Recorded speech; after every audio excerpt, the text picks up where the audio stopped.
Okay, good morning everybody and welcome to this meeting of the Integration Joint Board.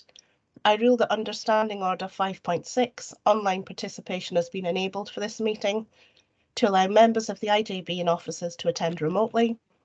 Members of the local media are also in attendance via remote link. Please note that this meeting has been recorded and will be published online for public access after the meeting. And can all participants online please switch off their cameras and mute microphones when not speaking. If you need to speak on any point, please use the raise hand function in Teams or indicate your wish to speak by signaling on your camera or taking your microphone off mute. Officers are reminded to follow the protocols that have been separately issued with regard to their participation. And before we start the meeting, can I please ask the committee officer to do a roll call for members of the IJB online to confirm that they are present. Thank you. Mr. Carroll. Good morning. Good morning. Mr. Campbell. I'm standing in for Mr. Campbell this morning. Thank you. Mr. Fraser. Good morning. Ms. Haswell. Good morning. Ms. MacDonald. Good morning. And for non-voting members, Mr. Williamson. Present. Ms. Morgan. Good morning. Dr. Evans. Hello, morning.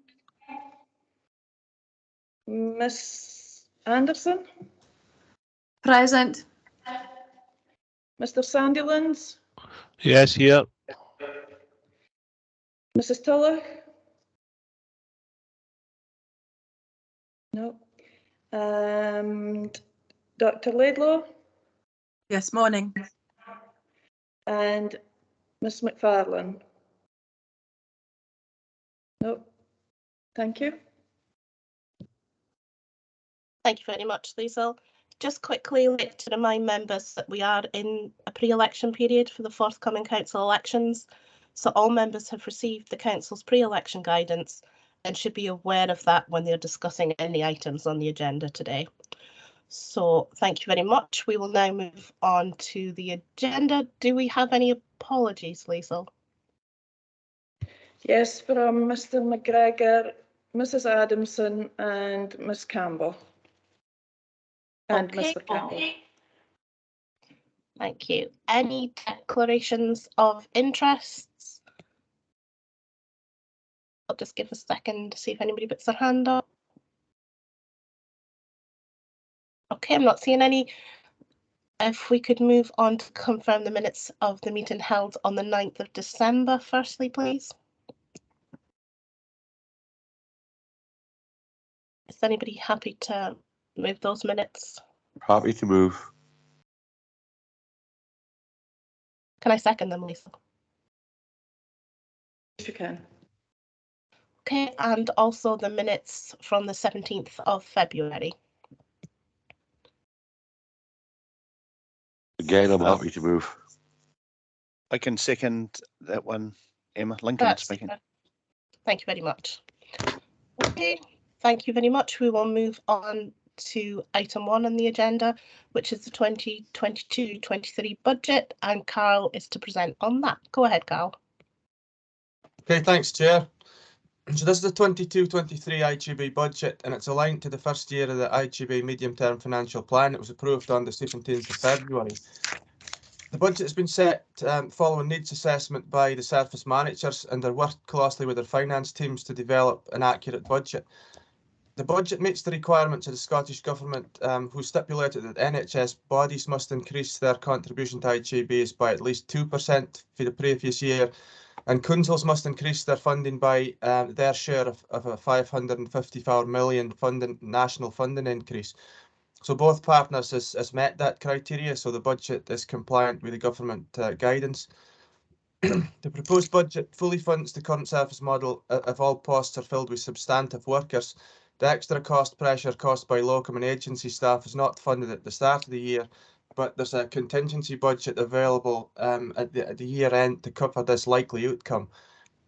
As discussed previously, it's no good practice to fund the extra costs of temporary worker, as this may encourage the use of this unsustainable models, and it's also difficult to predict the annual cost to agency and locum workers at the start of the year, because that will be dependent on how successful we are in recruitment and retention during the year.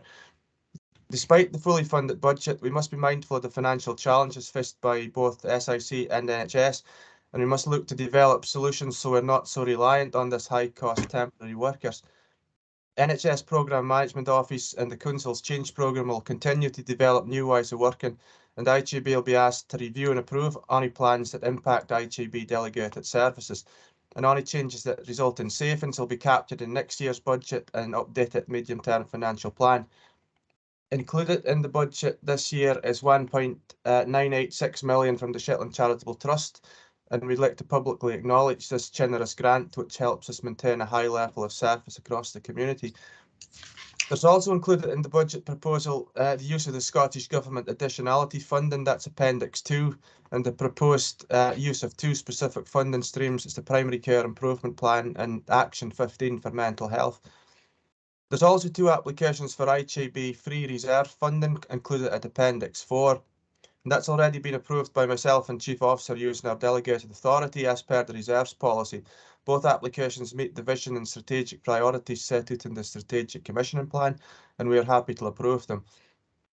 Finally, COVID-19 will continue to create additional cost pressures into 22-23, but we still expect the Scottish Government to fully fund these costs at this stage, and we'll keep you informed throughout the year how this progresses. If you have any questions on this paper, I'm happy to answer them. Thank you.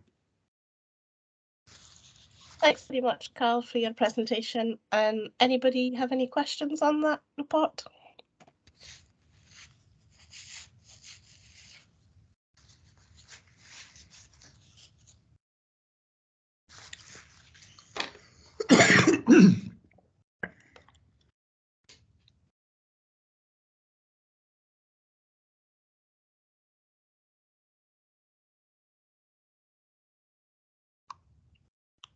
So go ahead, Jane.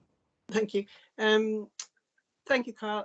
It's really just a comment and a question, I suppose.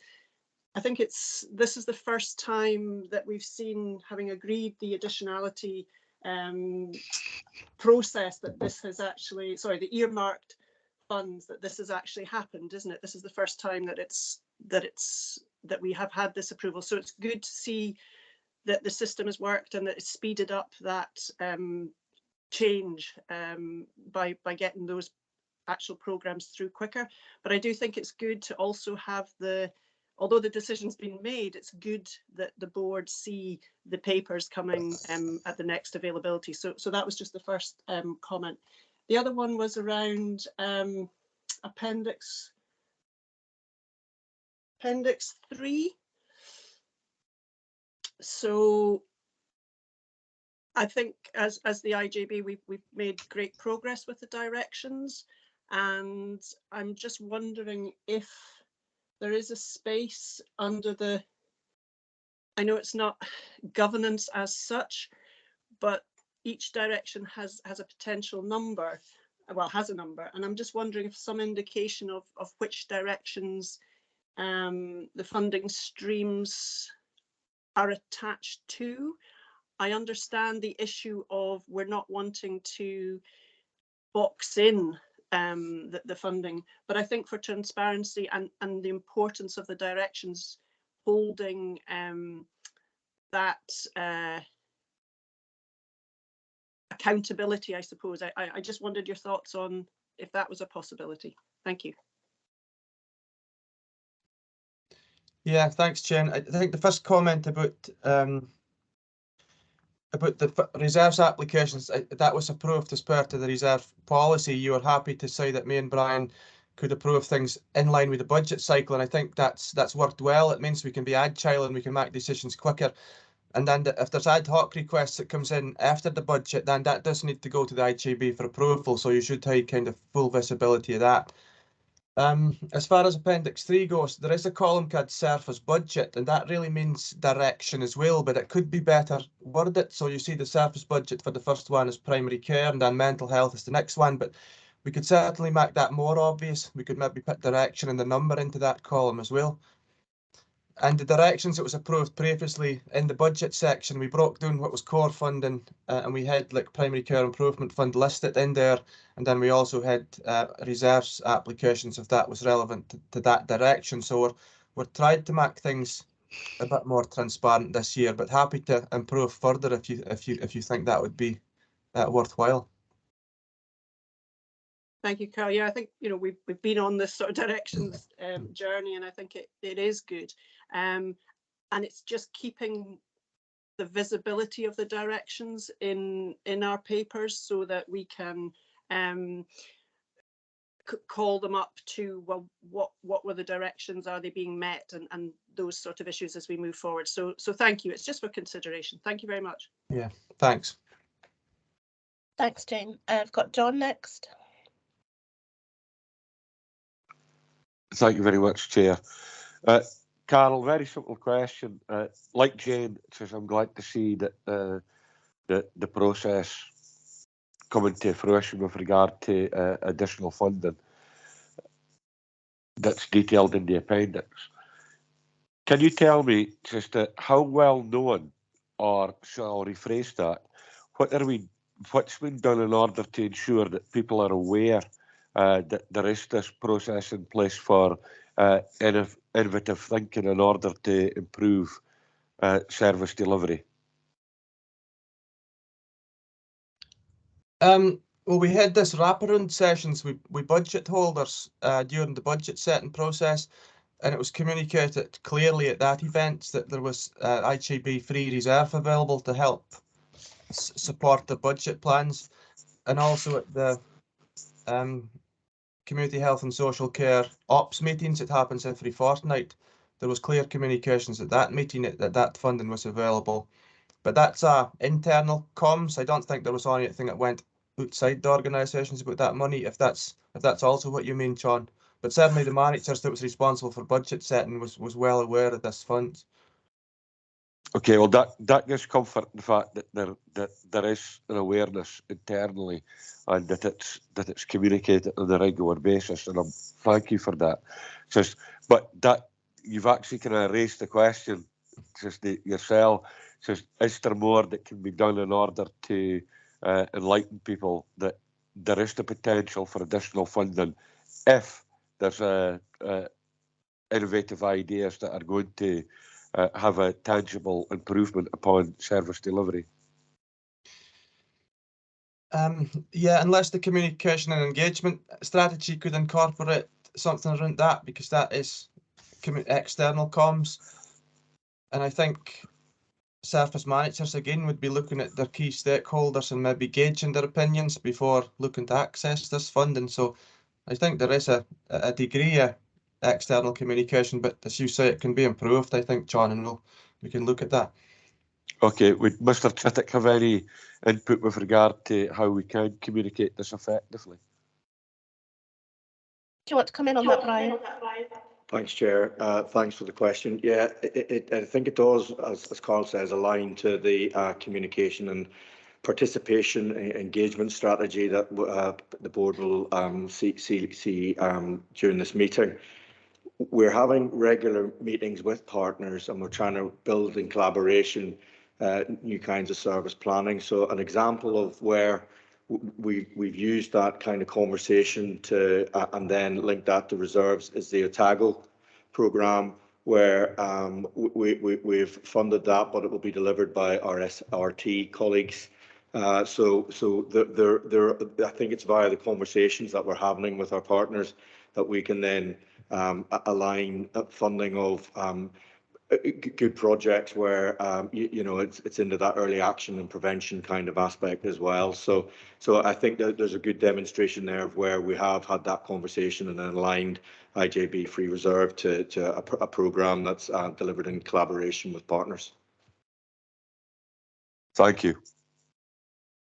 Okay, thank you. Did you have anything else, John?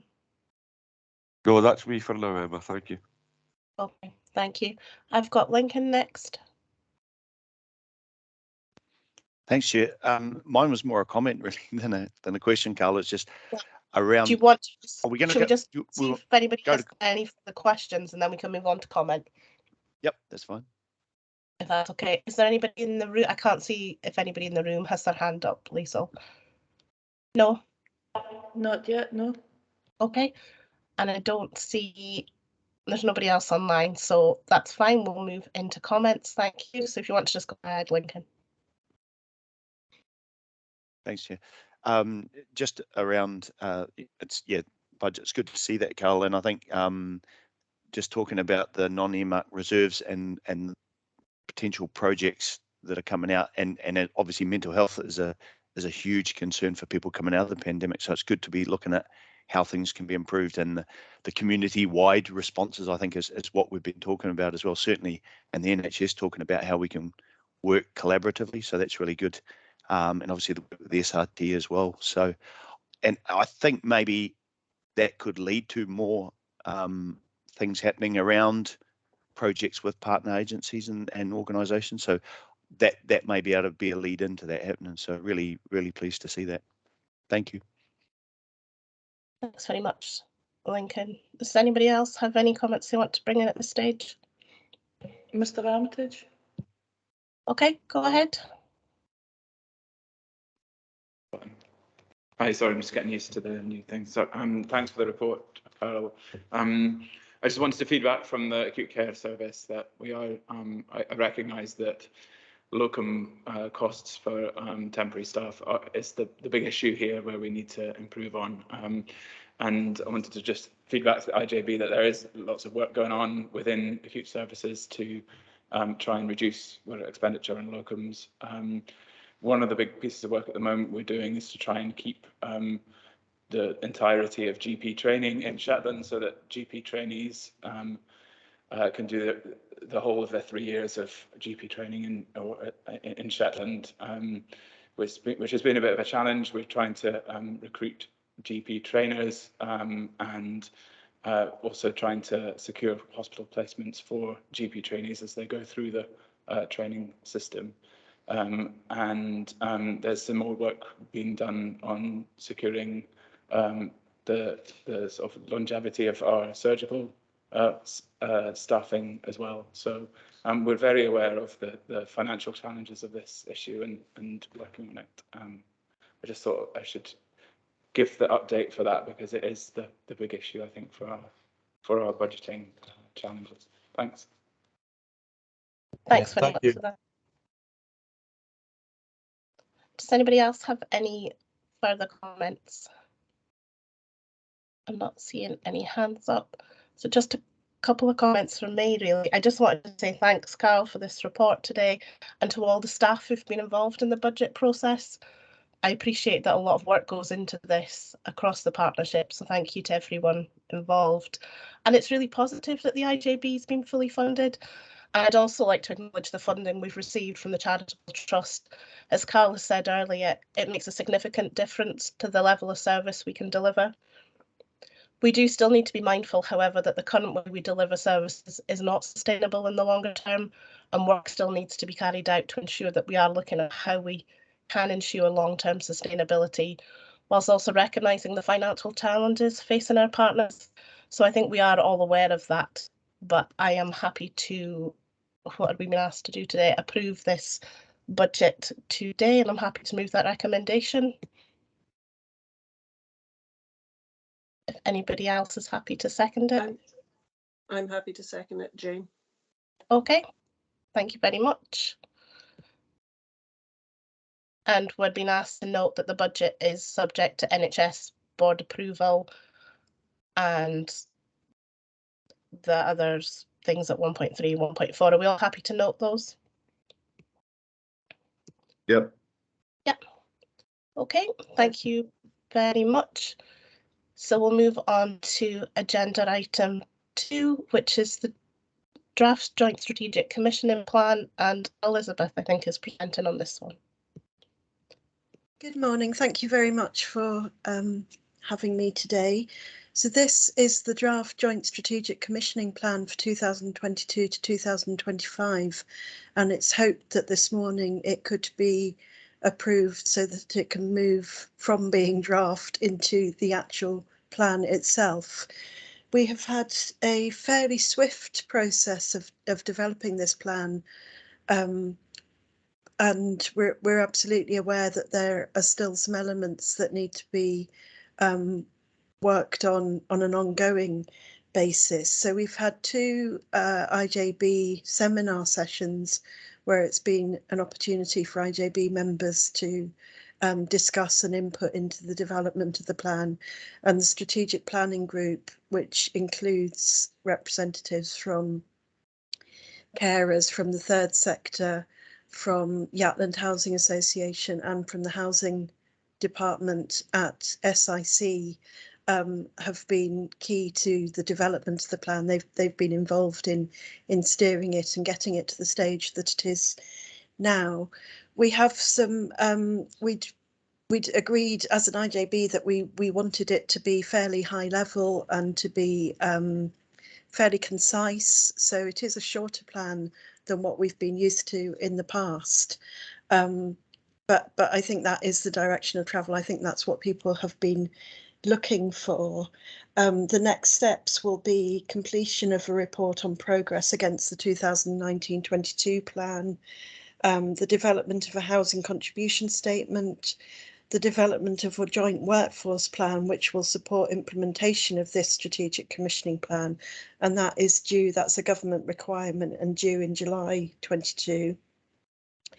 We've got an ongoing process of needs assessment with support from Public Health Scotland, a health profile that the health improvement team are leading on, and we'll have a process of triangulating all the results of those to develop and inform our implementation of this plan as it goes on. We also have a commitment to develop further our performance indicators to ensure that we're able to monitor and evaluate our work and bring back regular reports to this table. And then the final element is the participation engagement strategy, which is on the agenda to be considered today. So I just wanted to reassure members, I suppose, that although the joint commissioning plan it's fairly brief, there are still plans to develop all these other elements that will support it and lead to the implementation of a really robust process, I think. After this, if the IJB approves this plan today, then the plan is to then take it to NHS board in April and to full council in April for discussion, review and hopefully adoption. And I think that's all I was wanting to say about it just now, but obviously happy to take questions or comments. Thank you very much for that, Elizabeth. Okay, we'll open this up for questions, members. Does anybody have any questions on this plan?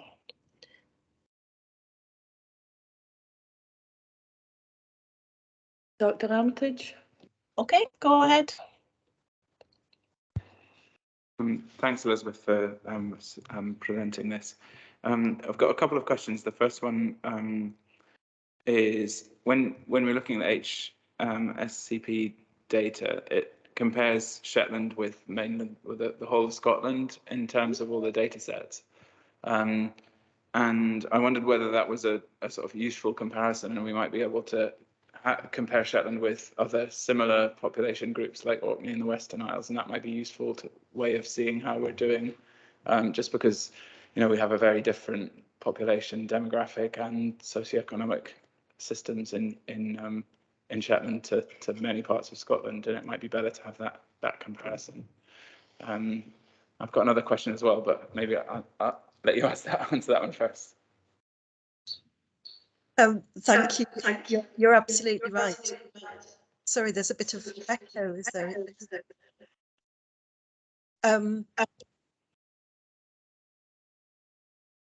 Is that better? Yes. Thank you. You're absolutely right about the comparisons with the rest of Scotland, and we're in the middle of beginning of a really big piece of work that is collection of further data and analysis of data that will include that benchmarking and comparison with Orkney and Western Isles in particular. And we've got, as I was saying, our own Shetland health profile, which we will be able to compare to other areas as well. So you're absolutely right. That's part of the further work that we'll be doing in benchmarking our data and understanding what it really means for us in Shetland. Thanks, Elizabeth. Do you want to go ahead with your other question? Yes, and I'll hopefully get this intercom system working better as well. Just to follow up to that one as well, Elizabeth, is the data shown on there does say that Shetland is a very sort of one of the least deprived areas in Scotland, but we do know that there are real poverty issues. And when I look at the map showing deprivation, then that doesn't really fit with other data that you hear about 30% of Shetlanders living in fuel poverty and things like that. Is there any kind of data on inequality that we can use to input into this as well? Thanks. Yeah, again, it's what's presented is a profile that has been used across the whole of Scotland, so it hasn't really been adapted to fit the needs of Shetland, but that is what we're hoping to build on. And yes, we do have fuel poverty data. There's work that's been done around the minimum income standard that would allow people to live at a reasonable level in Shetland that we will be pulling in as well to support our analysis. I think the other thing that this data does show is the increase in, and we recognise that the SIMD data isn't necessarily useful for Shetland, but if we do decide to use it, there has been an increase of the number of people that have moved into lower socioeconomic groups over the last 3 or 4 years. So even with the data that we're showing today, you can see the shift in people who've moved from a higher level of SIMD to a lower level of SIMD. So they've increased the level of inequality, I think. So I'm expecting more of that to come out. And we'd be, if you're interested in this area, we'd be really keen to involve you in the analysis and in developing the sort of action plan for moving forward, if that's appropriate for me to offer that opportunity. Thanks, Elizabeth. Did you have any further questions? Is it okay if I ask one more question? Sorry, and then that's going to be it. Yeah. The other thing I wanted to ask Elizabeth, thanks for being patient with me, is when you talked about monitoring and seeing how we're doing in terms of delivering healthcare, particularly thinking about mental health care, but also physical healthcare, that the kind of environment which we're in is shifting massively. You know, we've just come out of a pandemic, and then we've got this sort of looming fuel poverty crisis. And I just, seen in the news the Martin Lewis, the money saving expert person, saying, I've got no tools in the box to help people to save money, and it really is people are up against the wall here. And just personally as a clinician, I've had families telling me that they're really facing ruin next winter with the price of fuel bills. And you can just see that the kind of environment we have will push more people into poverty, into mental health distress and physical health distress as well. And so even if we do a really, really good job in delivering mental health services, I could see all the indicators getting a lot worse next winter. And that won't be a sort of fair representation of how we're doing as a service, because we could be doing a really good job, but just the background levels of poverty and distress might be worse. So how can we take those things into account when we're sort of measuring how we're doing?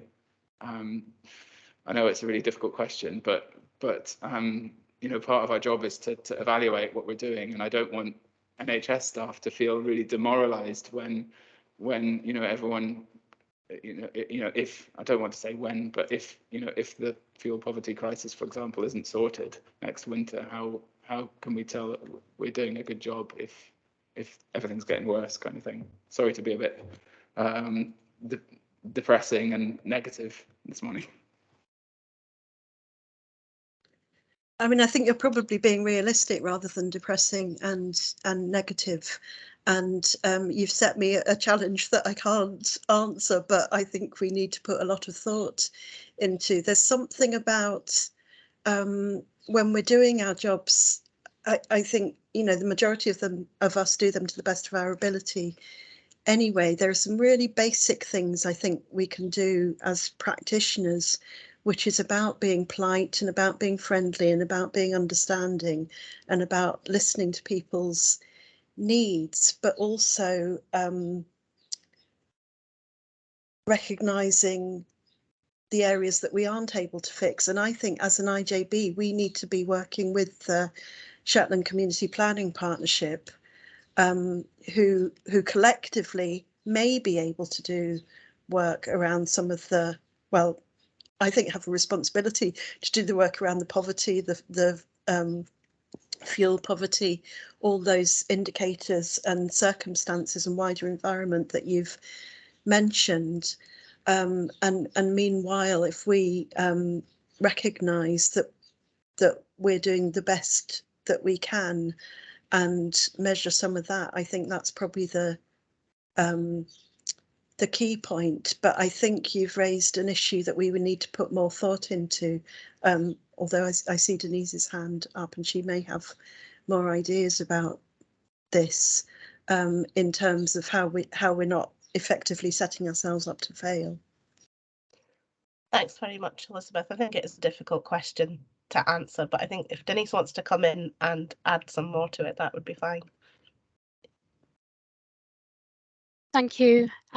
We've been discussing this in social work, as you can imagine, for a good few months now, and just looking at the inequalities we have in our communities and the social justice issues that are arising.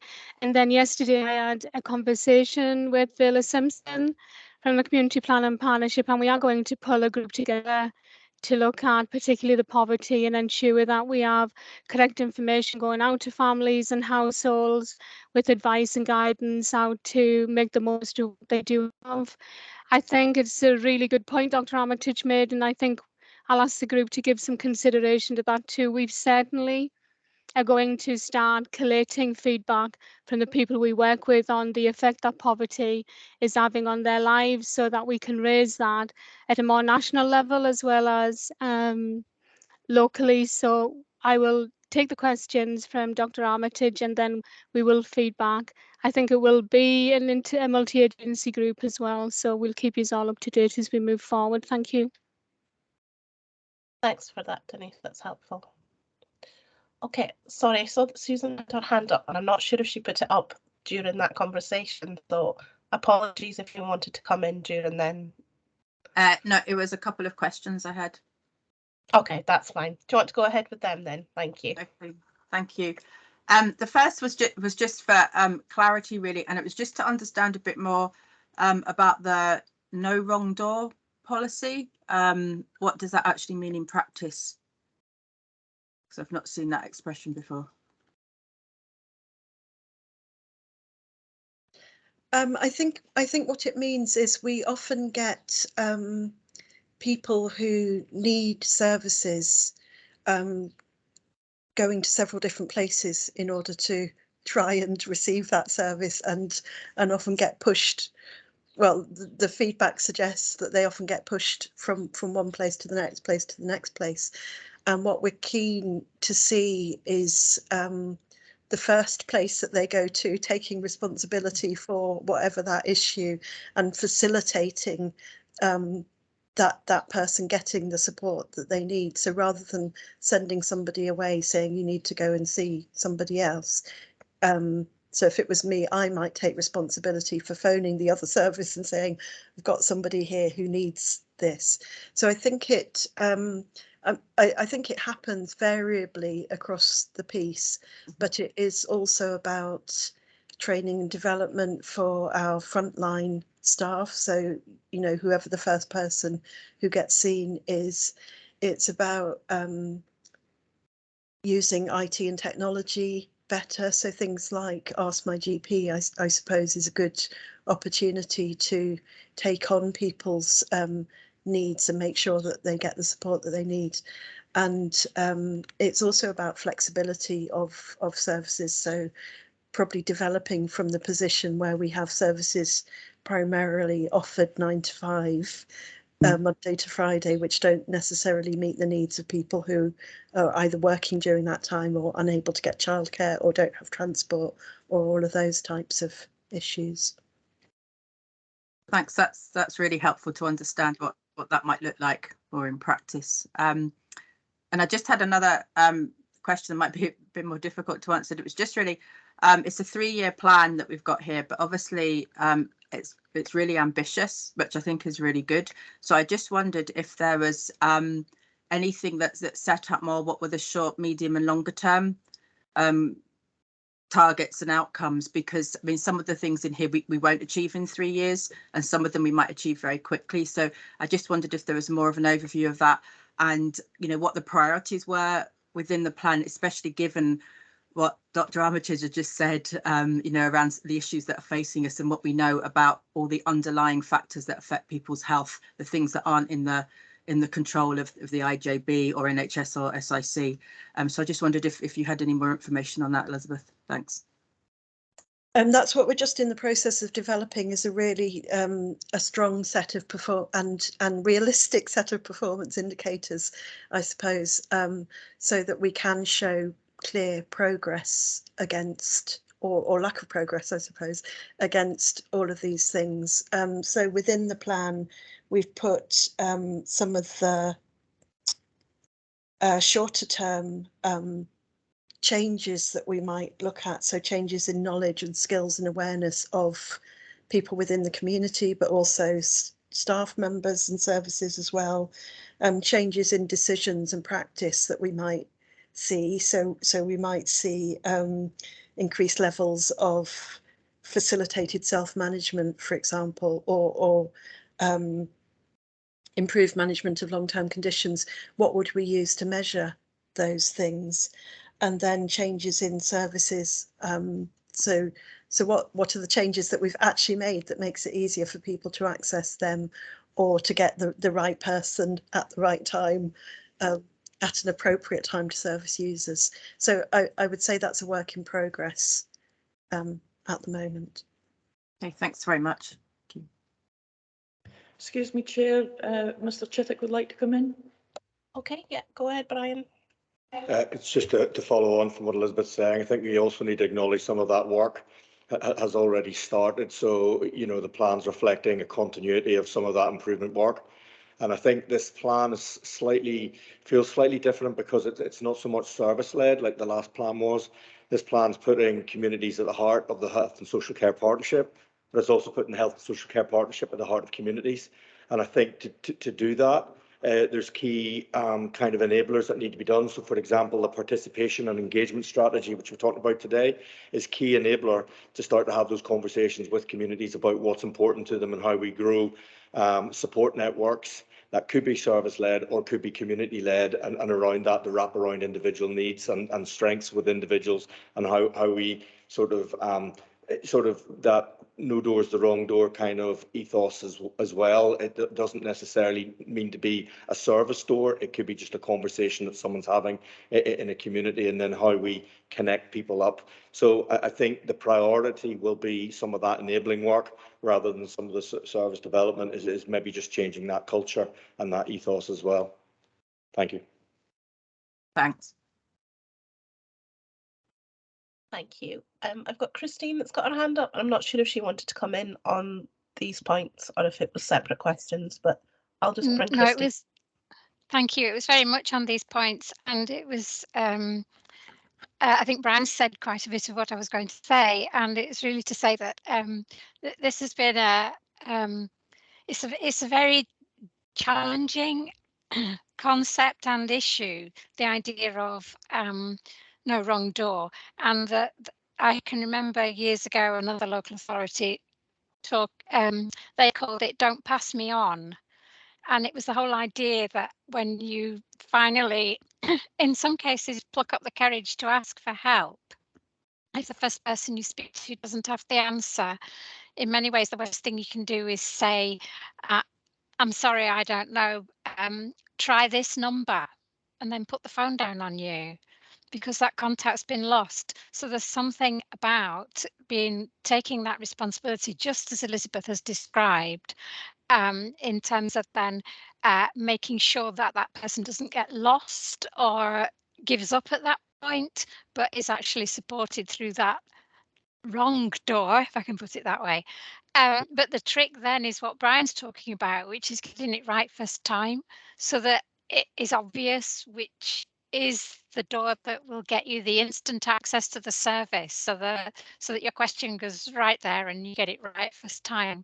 So I think there are a number of key phrases that come into my head that we've talked about a lot over the years, and one is "don't pass me on," and another is "let's see if we can't get it right first time." And if right first time is that immediate community contact, just as Brian's described, then people need to know that's available, which brings us right the way back to what has just been spoken about in terms of engagement, participation, understanding, having that really good information and understanding throughout the community. And I loved Brian's phrase about the community at the heart of the partnership and the partnership at the heart of the community. So it is about that being totally connected. And if you can get it right first time, so nobody needs to be passed on, or the person they get has the answer there and then perfect. But if not, then let's make sure that they do get an answer and support with whatever it is that they have brought to somebody. So I think we've discussed this, as I say, a lot. There are examples in other areas where they've used different ways to do it, but it's not easy. But I think all of this just sounds great, and it's really good to see it in the plan. Thank you. Thanks very much, Christine. Yeah, no, I echo all you've said there. It's really good. Lots of good points. I've got John next. Do you want to ask your question, John? Yes, Emma, thank you very much. One sec, sorry, I'm having a bit of techie problems this morning. With regard to this concept of no wrong door, don't pass me on, of course I absolutely welcome that. But would it be correct to say that an essential prerequisite of that being effective is having systems in place for effective information sharing to ensure that we have collaborative working that puts the individual at the centre of everything that we do, and also not only for information sharing but to ensure that there's no duplication of effort? Would also that mean that we'd have to have systems that are married across all sectors, whether that be statutory sectors or the third sector, and our through commission services, to effective governance in order to ensure that does absolutely ensure that when an individual does engage with any service provider, that information is shared efficiently and effectively in order to ensure the best outcomes. So it kind of falls on the questions, do we have that systems in place? Thanks, John. Elizabeth? Sorry, Mr. Chittick would like to come in. Okay, sorry, go Elizabeth. ahead, Brian. So Elizabeth's drawled breath there, so apologies. Yeah, it goes down to those key enablers again. So it is a conversation that we've had, that a key enabler of the ethos and the culture is actually that information sharing, and we've had that conversation at third sector liaison group and some of the strategic planning group, as well as some of the other groups, the community hub ethos, and how do we share that information as compassionately as possible, but actually as kindly as possible to enable people to get the support that they need. So it is a work stream that we're taking forward with our information governance colleagues to look at the most efficient and effective way of sharing that information, because it is, as you say, Councillor Fraser, it's absolutely key to getting this right, is that timely and appropriate information sharing across what will be multi-professional or even multi-agency kind of areas as well. And that's maybe been some of the constraints and blockages that have led to doors being closed, is that ethos of, well, we can't share information, so you'll have to go knock on another door. And we think that's a key enabler to making sure that one door is the access point to support the people need, is that information sharing. So it is a key work stream, and that probably linking in with what Dr. Laidlaw was saying is probably a priority piece of work to enable the plan to move forward. Thank you very much, Mr. Chittick. It's the data protection laws are obviously there for a purpose, and we must adhere to them, and we must support them.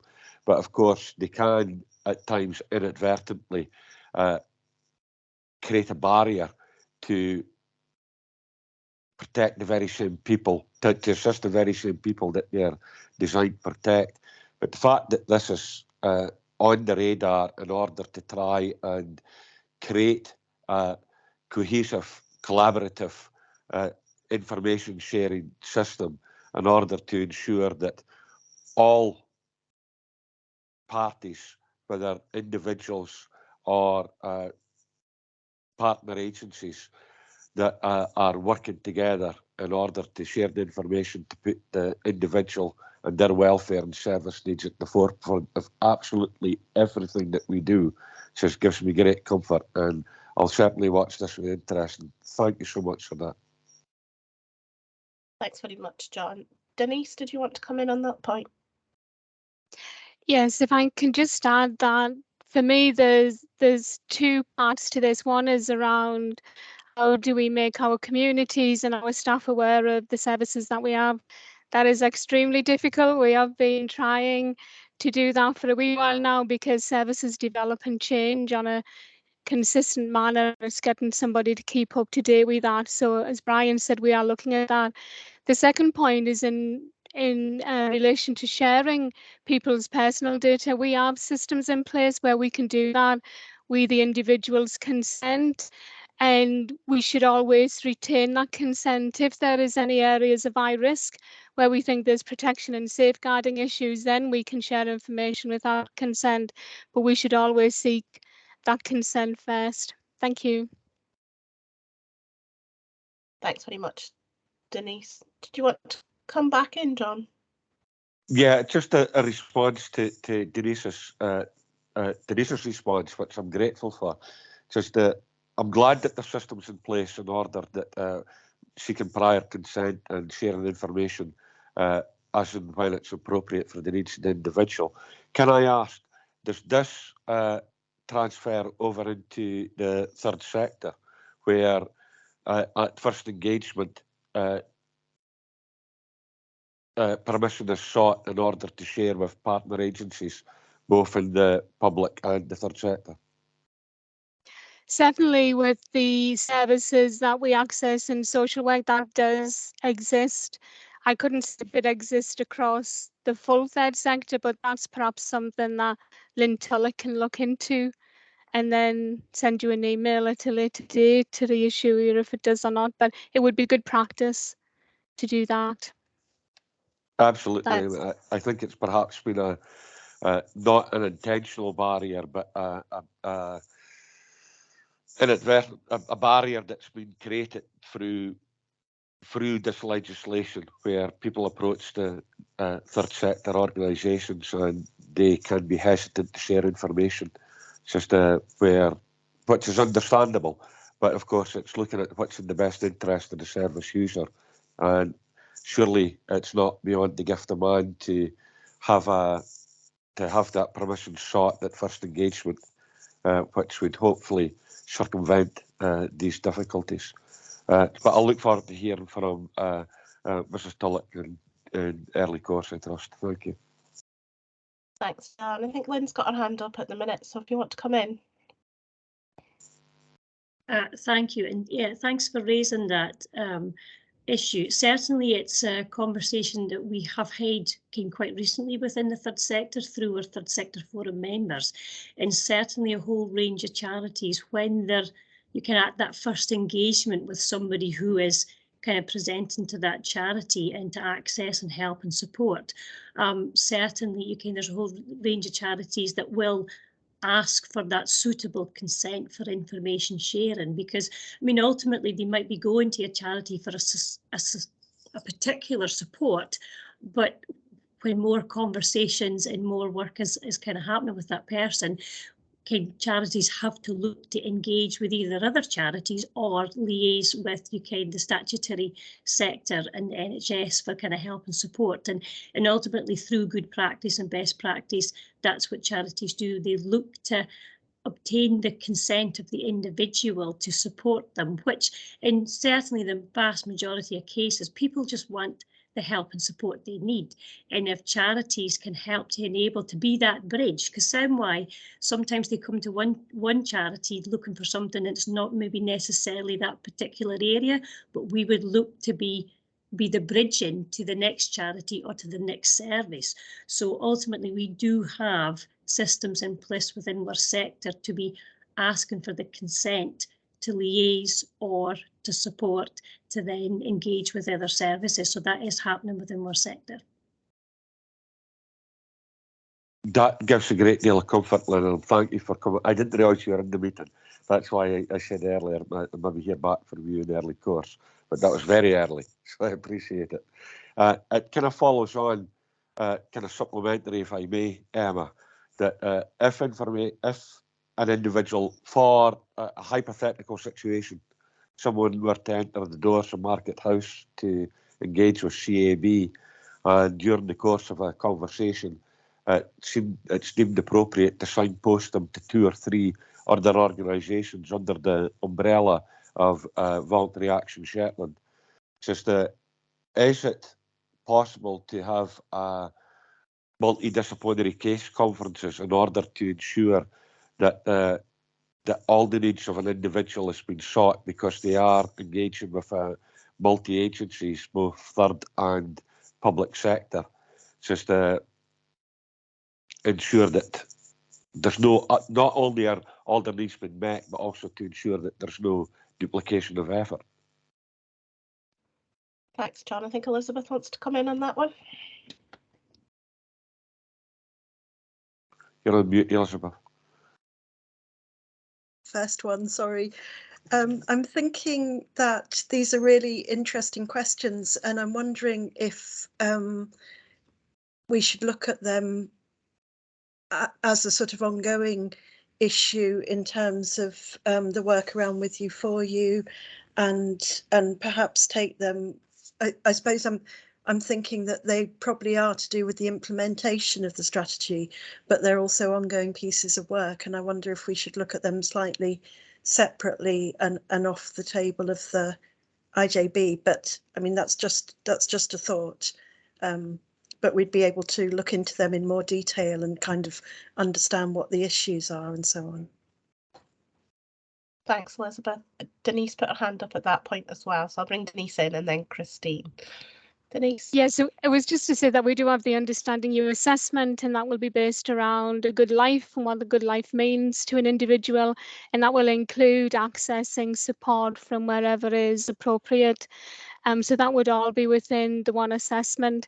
And then for children's services and for families, we also getting it right for every child and getting it right for every family, which is a very similar process where you would have the one assessment that would involve support from different agencies and then a plan of how that support would be implemented. So just thought you might be interested in that. Thank you. Thanks, Denise. Christine? Thank you, Chair. It was just to say that there was reference earlier in terms of speaking to colleagues around information governance and data sharing. The Council has recently had an audit of information governance, and there is quite a lot of work coming out of that we do need to look at.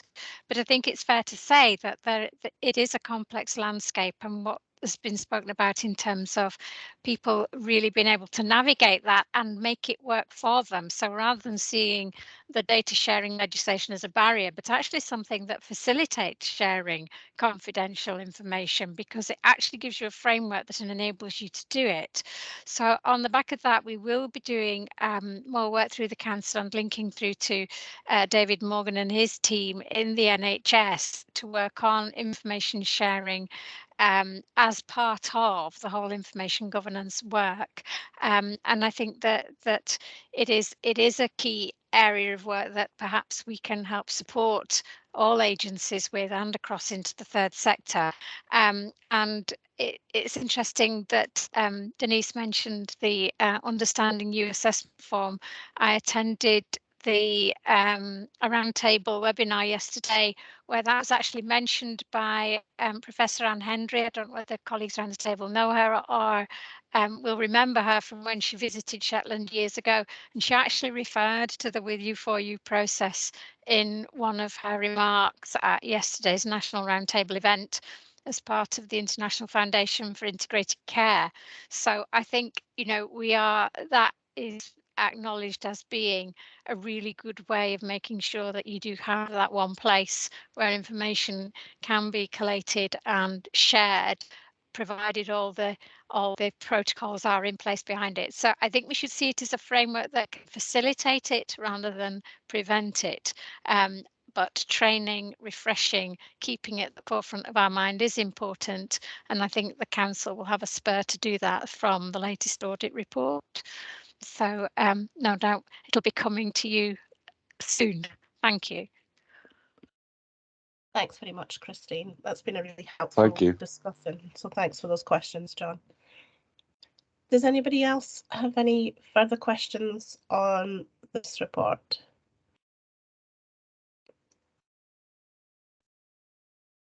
Any in the room, Lisa? No, Nothing here. no. Okay, I'm not seeing anything online. Okay, we'll move on to comments. Does anybody have any comments they want to make? Lincoln? Thanks, Chair. Yeah, really good report, Elizabeth. And I know there was a lot of work done around with third sector organisations as well that, you know, led to this. So it's really good to see. When John was speaking, I thought of community directory and how that might look in the 21st century in terms of online things like that. But I think when we talk about community hubs and the buildings and places we have that are open, you know, looking at No Wrong Door Market House is a good example of a place people come if they want some help, and maybe widening the scope for that around, you know, in communities where that's health centres, leisure centres, Islesborough as a building that's open outside of working hours and things like that. So I think there's certainly plenty of scope for things to be improved, and also for people working in different organisations to have the training and the confidence to be able to support people on whatever journey they're going on. So I think there's certainly a lot to be done. I think certainly the third sector can also help with that. I think, you know, there's some really good work done by Lynn and others around that. So just wanted to make a comment on that. Thanks. Thanks very much, Lincoln. Does anybody else want to come in at this stage?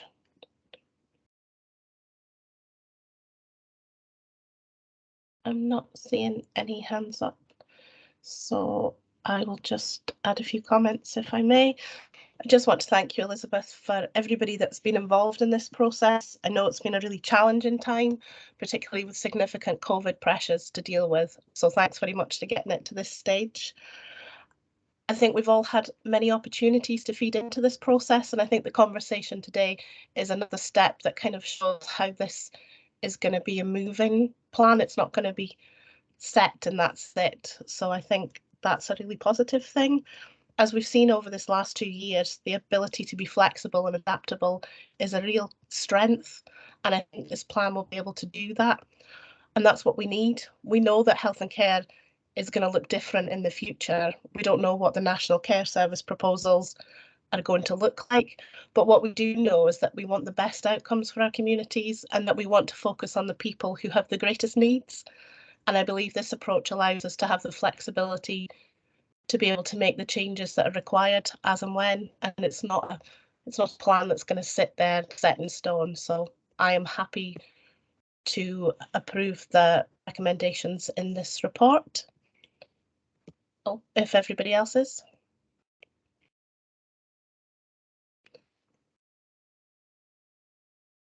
Can we have a seconder, please? I can second it, Jane. That's super. Thank you very much.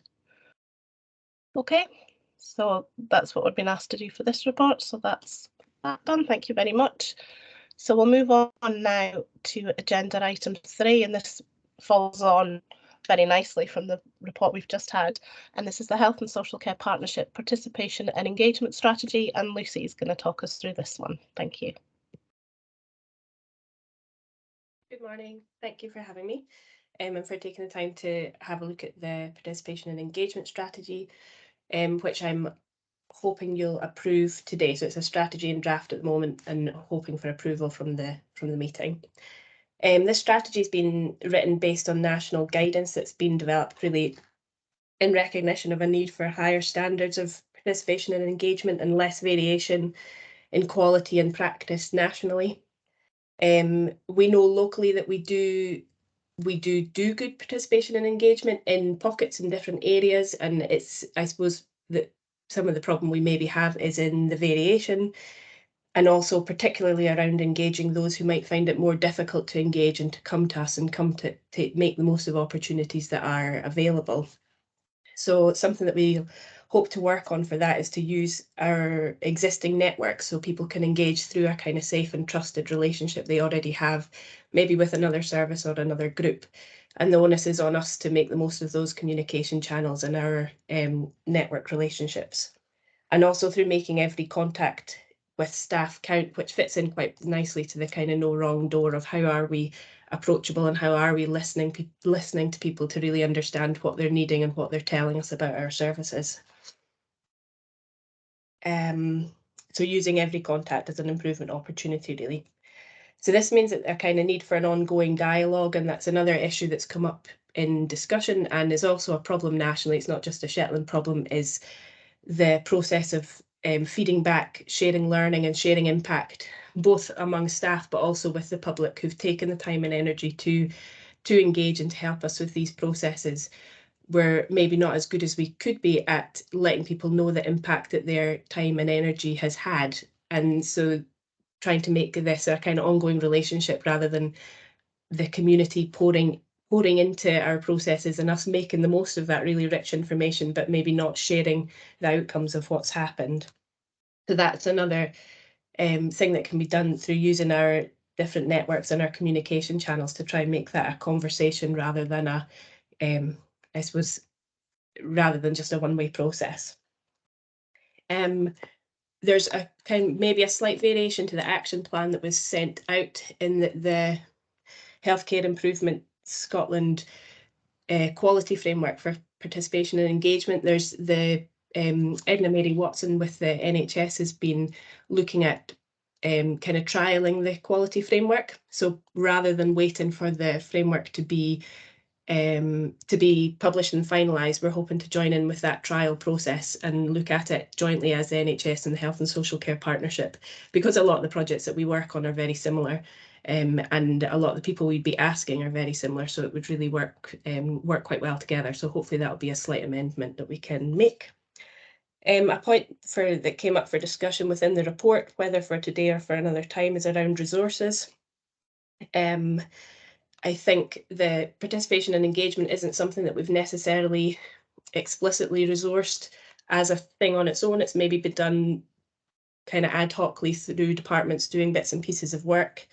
And this resource could be staff time and freeing up staff time to be able to build those kind of meaningful relationships, be available for those contacts, and to facilitate participation, but also funding for people who may find it more difficult to engage. That might be looking at how do we make opportunities available outside of normal working hours? How can we look at childcare for people who have other needs who might not be able to engage? It's not going to be a priority if we're not able to facilitate them being able to join in. And they might be people who are more in the, who find it more difficult to engage and are possibly more vulnerable groups. So we really need to look at how we make, not only making open opportunities where anybody is welcome, but making opportunities where we facilitate people to join in rather than just kind of putting the onus on them to come to us. So that's a bit that I suppose I don't really have an answer to, but hopefully we can develop over this next period while. The action plan that's attached to it is really to run over this next year.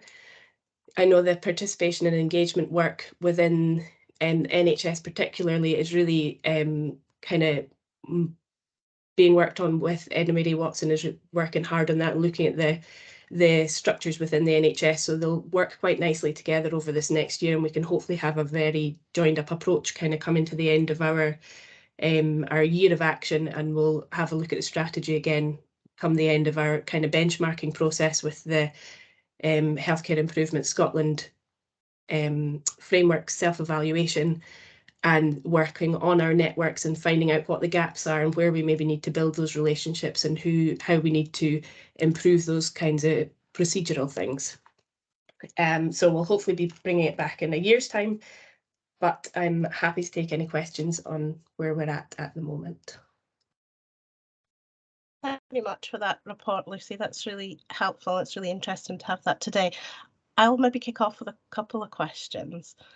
And I suppose my main question is probably quite a difficult one to answer, so sorry.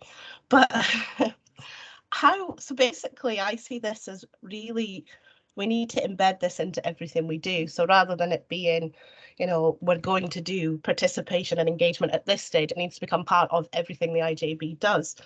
So that really needs a shift in culture change and how people work and how people go about things. How do we do that? How do we embed that into everybody? Do we make sure all staff have the training so that they know that this isn't just it's not part of ticking a box to say we've done participation and engagement. Actually, this has got to be at the heart of how we do business. So how do you make that culture shift and make sure everybody takes ownership of this and makes it part of everything they do? Sorry, really difficult question. I think that's a really good point. I think in terms of training, I'm not sure that it's something, I don't think we need the staff need training on gathering the information, because that rich kind of information comes from the conversations they're having anyway. I think anybody who's worked with people know that as you're building up that kind of relationship, whether it's in a clinical setting or a different setting, you get so much amazing feedback from people in the course of your work. And I think probably what we need to work on is the routes that can be fed into to be helpful and to be meaningful. So you're taking on in that kind of empathetic way, but where do you put it? So within how does it feed back into the department? How does it feed into the improvement plans? How does it feed into the strategic plan if necessary? So that's probably more about the roots within our own organisations of the kind of flows of information. And I think what fits in with that is what we do with our plans once they are approved and agreed is I suppose I feel like we maybe have a bit of a problem with that kind of drip down of plans and direction, that possibly it sometimes gets a little bit stuck getting to the front line. So if we have all these people having these amazing conversations and who have a relationship with the community because they're seeing them every day and they're seeing some really vulnerable people and putting a lot of energy into those relationships, and they maybe don't know how valuable that, how much we value what they're doing. So I think there's something about sharing things like the strategic commissioning plan and making it shareable within departments and down frontline staff, and also around participation and engagement. And I think part of that is probably us as boards, as the council, as the NHS, saying that this is a priority for us, and we want you to take the time to have those conversations. We want you to take the time to dig a little bit deeper and to feed back. There are also I suppose there are also there's existing structures like the care opinion process, which is a nice easy thing for people to get into, but maybe people don't know exactly how to use it, and that it's something that they can be doing as staff. So I think there's definitely a bit of awareness raising and sharing with staff, but I think a big part of it is us being explicit that it is a priority and that it's something that we want people to spend time on. We don't want it to be a kind of a last minute thing when you've done all your other duties. I'm not sure if that really answers the question, but No, it does. Thanks very much, Lucy. Denise, did you want to come in on that part? Yes, just in relation to the key points in people's contacts. So these are for individuals that already have contact with services. So within social work and social care, you will have regular reviews that will look at how our services are meeting individual need. You also then have reviews on the service about what people think of the services and how they can comment and suggest changes. I think Lucy's point was key, though. It's about what do we do with that information and how do we evidence when we're doing our plans, our service plans, that we've took that into consideration. So there's lots of tools that we can use to do that. But I think one of the key things we need to start looking at is how do we use the main organisations within our communities as well. So around community councils, around church groups, youth groups, everybody that's out there, and taking that community-led support. Third lens, you were on that training, Emma, around how do we present issues to the communities and ask them to come up with their own solutions. And I think that's something that certainly I'm really interested in looking at as part of the participation policy moving forward. So I hope that helps. Thank you. Can I just come back in on that, Emma? Yeah, go for it. I think really good points, Denise, and I think part of that, like you were saying about gathering that information, I think sharing and celebrating the successes of our services is a really important bit as well. And also when we're, I suppose, being at the heart of the community and engaging all those people who are in our networks. An issue that came up when we were developing this strategy is around the timescales that we have for participation. Quite often we have a piece of work and you need to produce a draft and then engage on it, which is really the wrong way around, where it should be like you're saying, that kind of organic work where solutions are coming from communities and then they're developed through. And I think allowing enough time to consult on things, to ask about things, allowing those networks enough time to be able to speak to people meaningfully who are with them, rather than kind of putting things out to people and rushing. We need to know about it within this next week or two. It's not feasible. And I think sometimes that's what happens, and we tick a box to say that we have engaged, but actually we've not given anybody the chance to do that. So it is a real culture change in how we do things and how receptive we are to what people are telling us and what we do with that information. So it's certainly not easy, but I think we need to start here, hopefully. Chair, Mr. Chittick would like to come in. Yeah, go ahead, Brian. Thanks, Chair. It's just to add on to Lucy's last point. I think it is about that cultural change, and I think it's a good opportunity maybe just to review kind of our values of being, open, transparent, how we're going to build relationships, with all stakeholders and partners just moving forward. So I think it's timely just to maybe look strategically how we're going to do that, and then how strategic we're going to provide assurance to IJB that everything we're doing has got participation engagement at the forefront of that, and that could be swept up in, for example, in the performance reports that may be coming to board to demonstrate some areas where we have maybe started to nudge that culture and give some demonstration of that. I think there's also maybe something maybe to look at in how we're reporting to board as well, and I wonder if it's worth just reviewing in our reports that are coming that we maybe incorporate a section on participation and engagement. So anything that's coming to IJB, we can actually annotate to board where the participation engagement has taken place in the run up to something being presented, either for approval or for decision. So I think there are little nudges we could do to maybe start to change that culture, but I think Lucy's absolutely right. It is a cultural change, but I think this strategy is a really good kind of foundation in what we're trying to do, what we want to do, and really probably the next steps is then how we do that and then how we provide assurance that we're doing that. Thanks very much, Brian. I've got Jane next. Thank you. I'll just pick up on that point that Brian's just made, because I had that point about the governance, and we're coming into with the IJB of induction, and I think it's around the scrutiny of we're very good at receiving feedback when we've got a service up and running, but how good are we at planning the service? Even when it's a small change within a service, we should be, you know, if we're planning to introduce a new appointment system, for example, we should have that planning, that engagement at that really early stage of change, not just at the end when we've introduced something and then we're reviewing it once we've introduced it. So I think it's that there is something there about the induction and the scrutiny of engagement there.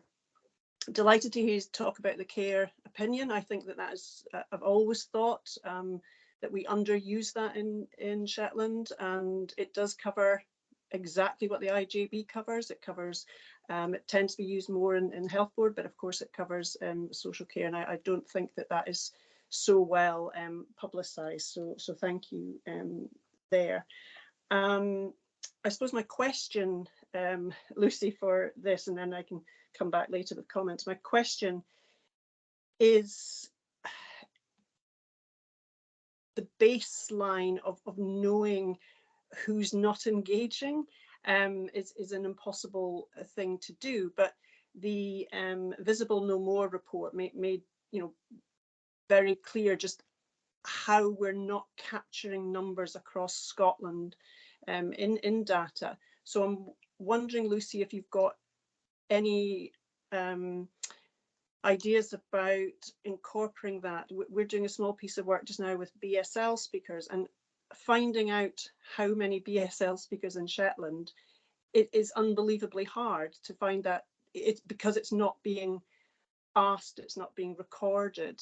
So I'm wondering, within your strategy, if you're also got plans to try and quantify who are these groups that are not engaging, you know, and how can we capture that there? So that's my question. Thank you, Lucy. Good question, Jane. I think there's a few ways, I suppose, from looking at data that we get back through things like the population health survey, and also through census data, of seeing who we have and who we could be missing. And I think also that the kind of, when I was speaking about networks, I suppose I mean our work with lots of different groups who may be doing bits of work, things like that have got really rich information, like the Emotional Wellbeing and Resilience Project has got some really good gotten some really good data and information from their work with children and young people that we kind of as blanket miss, to be honest, who are going to be adults in this next few years. And they, just by nature of having those relationships, they get a lot better data than we do. So I suppose reaching out to all of our different I suppose community grown networks. Another example would be the kind of the Shetland Pride network that's been, I suppose, leaflet door dropping, that's kind of grown within the community that we probably miss engaging with.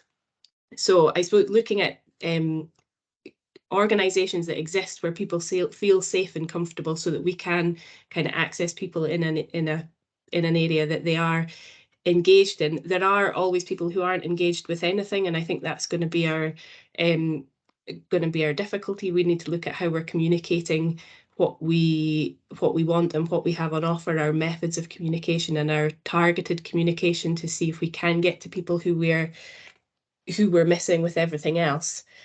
And I suppose making it that dialogue where it's a bit more open and it's a bit more second nature, hopefully over time brings more people in naturally as we kind of do that targeting and being a bit more accessible. I think your points on the governance is a really good one. I think hopefully this self-evaluation tool with Healthcare Improvement Scotland, it is self-evaluation, but it's involving directors and staff and people who have been engaged, and also community as well. So it's really a kind of, I suppose, taking a hard look at what you're doing. And around care opinion, it's a really good point. So I think as well as the structure of the website and the process, they as a team they're willing to offer a lot of support, and I think other health and social care partnerships have got support on projects and things that we maybe aren't taking as much advantage of that availability as we could do. So using what's existing could be better. Thanks, Lucy. Do you want to come back in at all, Jane? I've just got some other comments later on, but if other people have questions, I'll let them go first. Thank you. I've got Susan next. Thank you. It was just to ask around how this maybe fits in some of the work on health literacy, and it was thinking about for people to be engaged. Obviously, we're wanting the public, patients and the community because of their experience and expertise of being public, patients and community. But there is a level of kind of health literacy that you probably need, at least to feel confident in being able to participate in this kind of engagement. So I just wondered if there were links across with health literacy work or how that might fit in together. I think definitely, yeah, it's a good point. I suppose making it a part of a conversation around what your needs are and what would make things easier for you. So it's really around your experience, hopefully makes that a little bit easier. I think we have to be mindful that I think the health literacy work considers the sort of national average reading age to be about the age of an 11-year-old. So I think when we're putting things out for consultation strategies and things, is that readable by the average 11-year-old? And understandable, probably not. So when we're just engaging at that far end of the project, like Jane was speaking about, I think we're doing an injustice to our communities, really. So I think part of getting around the issues around health literacy is by engaging at the beginning point and looking at people's experience, and I suppose us translating that experience into what it means clinically, but also using that dialogue to, it's not necessarily always going to be us asking for information but sharing learning around what's happened and what's changed and what the possibilities are, what's happening within the health and social care partnership, which I think there are things that we need to develop and get better at as well, of how we share things in an engaging and interesting way. But I suppose getting people having services and that kind of thing on people's radar, so that we avoid having a kind of a participating elite who come to all the groups and become like professional participators and missing out on everybody else. So I think we need to be really mindful of that, Susan, and yeah, hopefully we can build it in. Thanks, that's really helpful, Lucy. Thank you. Thank you. That's a really good point to make. Good questions. I've got Katrina. Thank you. It was just to come in on that point about health literacy, and over the last couple of months we've been working, I'm Katrina Reid, Health Improvement Principal within the Public Health Department, and over the last couple of months we've been scoping some work with Scottish Government around health literacy, and we're exploring 3 small projects. They are small projects, but one of them in particular is with colleagues in the Community and Learning Development team in SIC, and I'm just seeing some really clear connections between what we're doing with them and what you're describing, Lucy, in terms of trying to reach communities but in a meaningful way. The focus of our work with the Community Learning and Development team is looking at how we can understand what skills and experience colleagues have around health literacy and where we can build capacity and confidence. So yeah, it's a very small scale project, but just some potential that we could connect up on. Thanks very much, Katrina. That's really helpful to hear about that. And I think that's the bonus of things like IJB meetings, isn't it? Because that's where you hear about all this joined up work that is actually happening and people can make those connections. So it's good to hear. Do we have any further questions on this paper?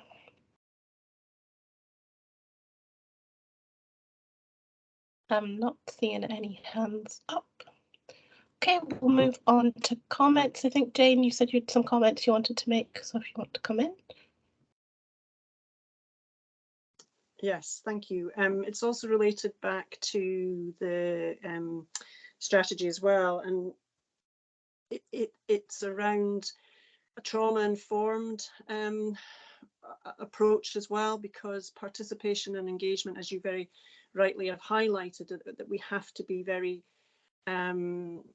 sensitive, very compassionate, and very building those trusting relationships, because to tell your story is potentially a very emotional to tell a story to anyone, but to tell a story in order to make a change, there has to be a brave step forward for people to do that. So I think that whole trauma-informed lens or trauma-informed practice training, it's about the environment in its entirety, and that means what effect am I having on this particular person at this particular time. So I think that you know could be built into this in some way. I'm not sure where.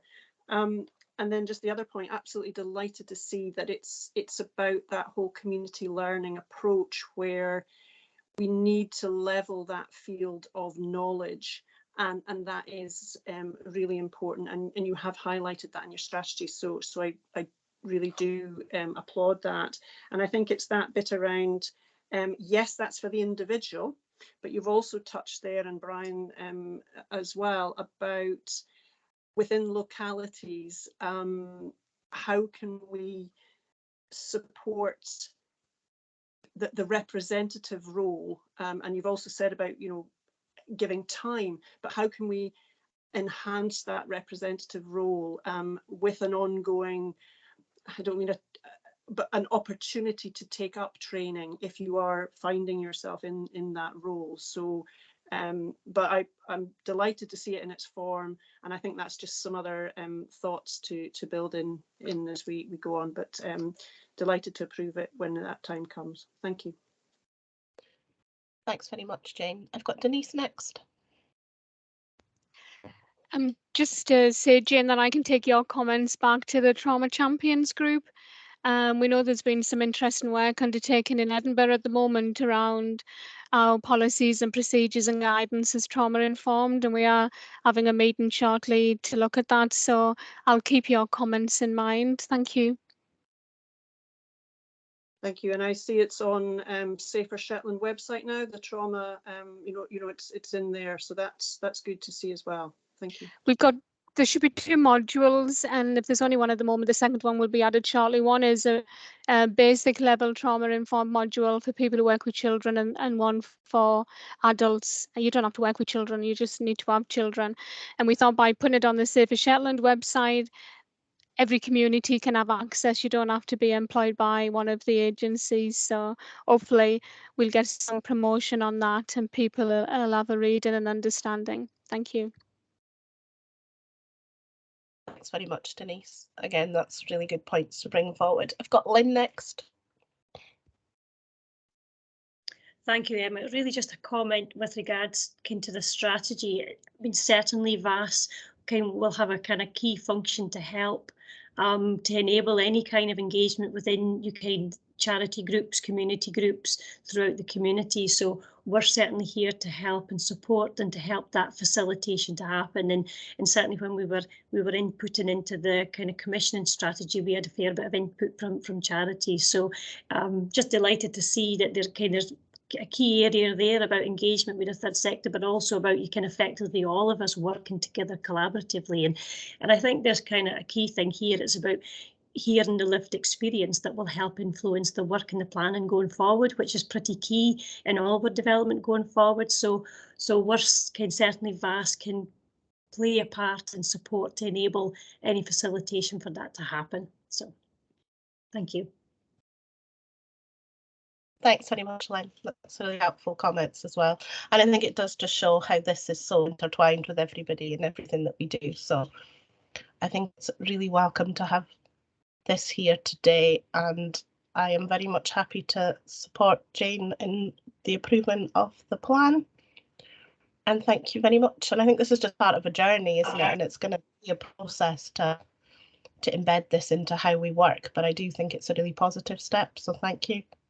Sorry, Liesl, did you have your hand up? It's actually Mr. Guyan would like to speak. Oh, sorry. Go ahead, Jim. Thanks. This is just a comment on with reference to stakeholders, Lucy. Right? In the third bullet point, where it says patient service users and carers, could we make it unpaid carers, please? So that people are, you know, because a lot of people think of carers as people that work in care homes or, you know, do home help and etc. etc. Right? Yeah, you know, I can make that. but this section was specific for unpaid carers. So just like that addition, please. Thank you. Do you want to come back on that at all, Lucy, or just to say that that's okay? Happy to make that change or include unpaid carers in the, yeah. Okay, that's fine. So we've been asked to approve, and I think Jane was happy to do that, and I'm happy to second that. Is that okay? Yes. Okay, right. Thank you very much. So we will move on to agenda item 4, which is the interim arrangements for clinical and care governance structures in Shetland Health and Social Care Partnership, and Brian has taken us through this one. Thank you, Chair. This is a report just outlining at the minute where the clinical and care governance structures are with respect to supporting the IJB and the Health and Social Care Partnership in its work. There's two key frameworks mentioned in the report that underpin clinical and care governance within IJB environments, and one is the Scottish Government Clinical and Care Governance Framework, which was published in 2015, and the other one is actually our own scheme of integration, which was updated last year. The current scheme outlines that arrangements should be in place to provide assurance about quality of care, planning and delivery of services, as well as learning and addressing any practices that are below standard. Appendix 1 to the report, which is at Annex A, outlines the current clinical governance structures which wrap around IJB activity. It highlights 22 fora or meetings which support IJB and delegated services activity. And just to note, the Chief Officer, myself, is normally in attendance at all of these meetings. I think it's also important to note from the colour coding of that appendix, the partnership working around assurance provision. It highlights integrated fora or committees, as well as those within our organic partners within the partnership, which all wrap around governance and assurance. I think it's also important to note that there are also regular operational meetings within the Health and Social Care Partnership, which include opportunities to learn, opportunities to manage risk, and opportunities to talk about performance as well. These meetings then link into the meeting structures and meeting and structures that are in Appendix 1. Conclusions from the report are that the current structures and arrangements are adequate, and the reason why we're assessing that is the Clinical and Care Professional Governance Committee, which used to provide assurance to the IJB for clinical and care issues and items. It became inoperative in June 2021. So in absentia of that forum, the current structures have been assessed as being adequate, but it would be enhanced by recommendations in the report. These recommendations would provide better connectivity between the governance structure, provide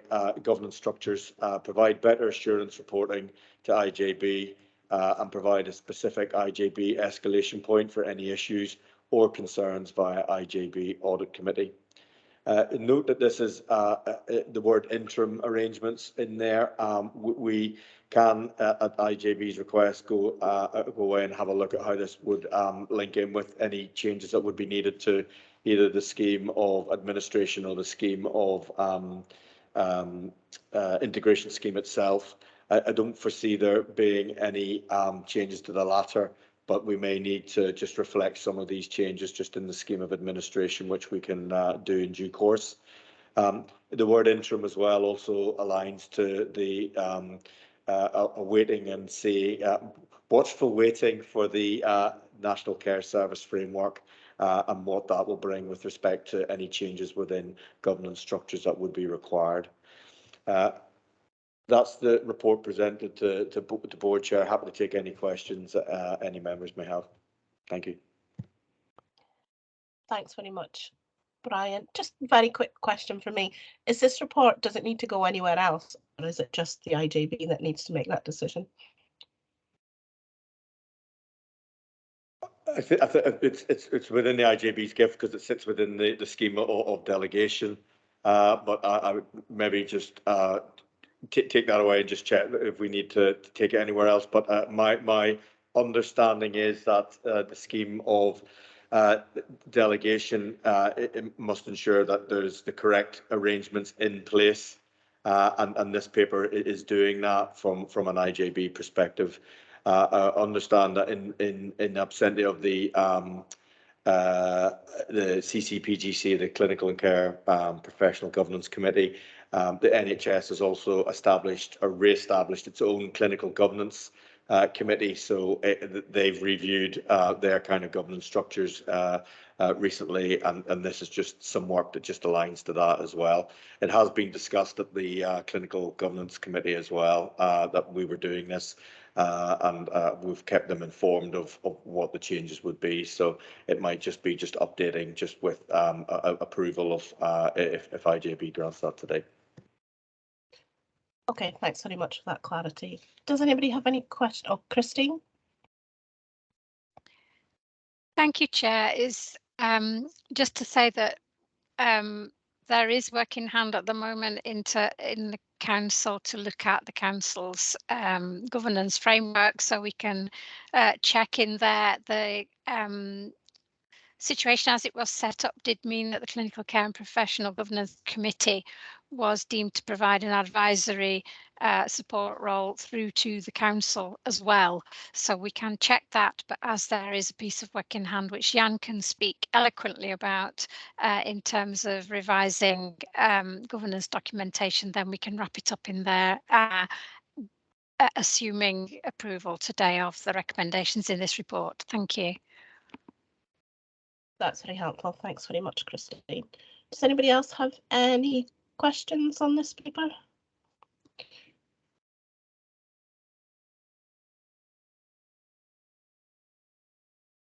I'm not seeing any. Okay, we'll move on to comments. Does anybody have any comments that they want to make at this stage? Jane. Thank you. One of the comments is just when we're looking at this, the escalation is clear, and that's good. I think that the IJB audit committee can have meetings outside of the scheduled meetings. So if there is an issue coming up, then that's within the gift of the IJB audit to do that. Where I think that there would be merit in looking at is the assurance is made very clear when an issue has been discussed within one of these governance committees, that if the discussions were that assurance had been drawn from the discussion, I think being explicit about the assurance and that coming forward to the IJB is a particularly useful area to explore, because I think it's not just about the escalation, but it's about those committees being responsible for that assurance, and are they providing that assurance coming forward. So that's really my only comments about thinking about it in future, and just that all the many groups understand that they can escalate to the IJB audit, because I'm not sure that's so well maybe understood. So thank you. And I think the layout is particularly good, much easier to follow than the those flow diagrams that just take up about 4 pages on the landscape, but it's a very well easier to read there. Thank you. Thanks, Jane, and I would echo those comments. It is a very easy paper to understand and to understand where everything lies, so I welcome that as well. Lincoln? Thanks, Chair. Oh, camera's not coming on. Here we go. Yeah, just again to comment on what Jane has said, agree with what she says, and I suppose being explicit around if there are things escalated. I think one of the things from NHS point of view is that we have good crossover between NHS audit, IJB audit, and clinical governance as well. So, you know, Jane and I are both well informed in both sides of that. So I think that's really positive because we're aware of what's going on in both areas, and I think, you know, it sits really well with us in terms of how we're doing business in partnership. So just wanted to comment on that. Thank you very much, Lincoln. Okay, so we're being asked to approve the recommendations in Annex A. Is anybody happy to do so? Happy to do that, Emma. Lincoln here. Okay. Do you need it to be seconded, Liesl? Yes, please. Yeah, I'm happy to second.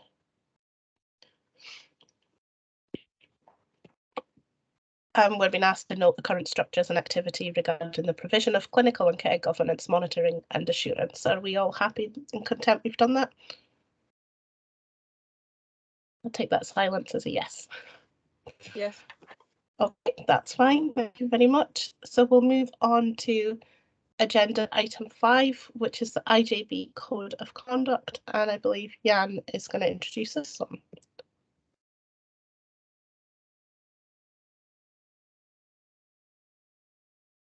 Potentially. Yes, Jan, can you use your microphone? I should know how to do this. Thank you very much, Chair and IJB members. You remember towards the end of last year, on a number of occasions, I mentioned the progress of a model code that was being reviewed by the Standards Commission to be presented to the Scottish Government and scrutinised and then approved by the Scottish Parliament. All of that process was completed by 7th December last year, and that then began a 6-month period during which all devolved bodies in Scotland were required to revisit their own codes of conduct and align them with the new provisions in the model code. So this report comes before you today and asks you to note the changes made, to consider Appendix 1, which is my work in making the attempts at alignment with the new model code, and then to approve that version with or without amendment for submission to the Scottish Ministers for final approval. And following that final approval, the code will then be lifted to your website, and members of the board will be bound by its terms. Now, in this report, in section 4, I have highlighted the main changes to the code, and I've also included in Appendix 2 some materials that were produced by the Standards Commission to tease out, draw out the what those changes were.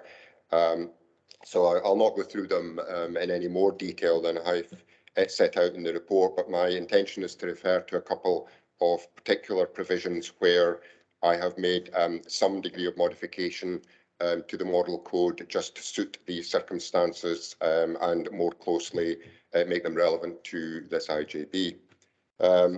So in relation to that, the new respect provisions make it clear how board members should behave in relation to their respect and requirement for courtesy of your employees. Now, the reason why that's a bit of an issue for an IJB is you don't directly employ staff, unlike many other boards in Scotland. and the appointments you make of Chief Officer and Chief Financial Officer does not put them in the category of employees, so it does not even in those circumstances directly apply to those two officers. So the changes I've made to the model code at section 2 and also at paragraphs 3.8 and 3.10 are to allow the code to embrace the employees of those organisations within the partnership, so that's Shetland Islands Council and Shetland NHS, who, through the directions that you issue, essentially contract with the IJB for the delivery of your operational activities. Coincidentally, yesterday I attended a workshop run by the Standards Commission where this very topic came up, and it was attended by representatives of Scottish Government. So I think that those changes, if you're prepared to accept them, will not have any trouble when I resubmit this to the Scottish Government for their consideration. The other paragraph I would draw specific attention to is an opt-out that was made available to IJBs across Scotland, and that's in relation to the new section covering collective responsibility. I actually think the way that it's provided for very much governs the way that boards are managed across Scotland and do their business. But I think the reason why, as I say in the report, that this was made optional in relation to IJBs is that quite a number of your members who attend are actually classed as non-voting members in terms of the legislation. But that said, I also qualify that in the report to say that the way you go about your business and through the various chairs you've had, the practice of this board is very much to make your decisions in a collaborative and consensus-building way that I don't imagine would really be a problem in terms of accepting the collective responsibility for the decisions that the board makes. But I'm only an officer, so I've left it in the report as at the moment, leaving you the choice to either accept that it should remain, or as is provided for here, you can opt out of that provision. That is your choice. One of the other aspects of the code that will be obvious to members who were involved in the creation of the first code is that now all the provisions have been placed in the first person. So when you accept office through your declaration of acceptance of office on the IJB, you're now essentially almost in the form of a promise or commitment, agreeing not just to be bound, but confirming that you will comply with the provisions in the first person. I think that that's a valid and valuable change, but what it will mean is that that once this code becomes your code, then all the members of the IJB will have to go through the process of declaring their acceptance of office once again. The other provision I would draw attention to in relation to registers of interest, members will be familiar with the registers of interest that they've already submitted and are contained on the website. And as a component of openness and transparency, that's an important aspect of being bound by the code. What has changed in relation to the new model code is that there is now also provision for making a registered entry in relation to your close family members and any transactions that they might have with the business of the IJB. And a similar provision has been brought into councillors' codes of conduct.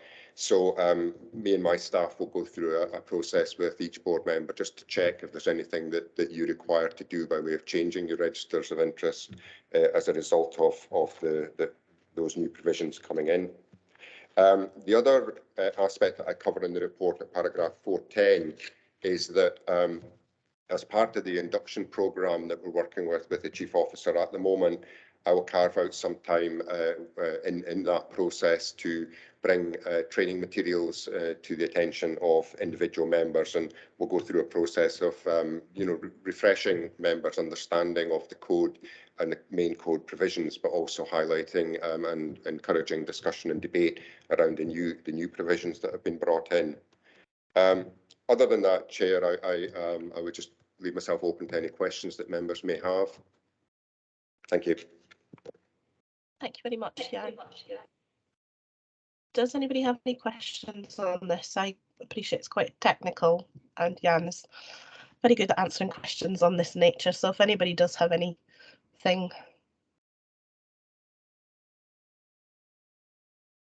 I'm not seeing anything online. Nothing in the room? Not at this time. Okay. That's fine. We will just move on to discussion around it then. Does anybody want to make any comments?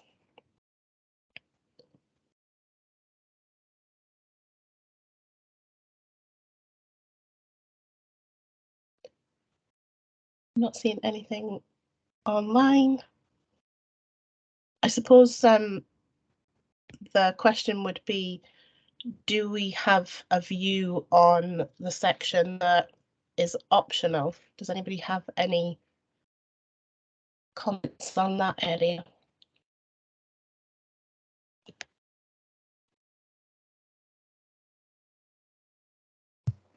Ms. Gens? Yeah, go ahead. Yep, thank you.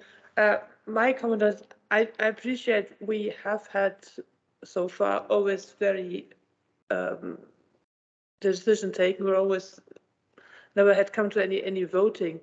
But should there be in the future be some voting and the non-voting members will not have their say or will be disregarded? It could be a conflict of interest for them in the other with the other hats on to stick to the paragraph 3.11.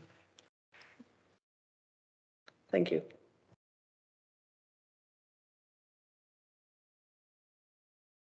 Thanks, Suzanne. Does anybody else have any view on that they want to come in with at this stage?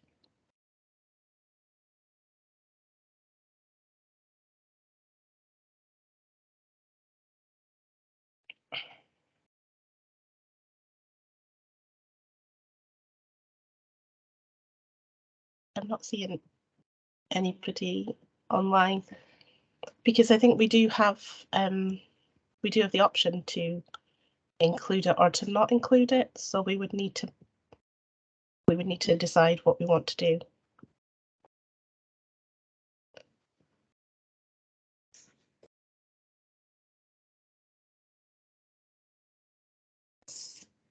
So would your view, Suzanne, then be that you would not like it included? Yeah, that's correct. I would like it to be removed. Okay, thank you. Gary, I see you've got your hand up. Yeah, thanks, Emma. I think if it's the one phrase there that we're discussing about collective decision making, then I would be inclined to leave it out.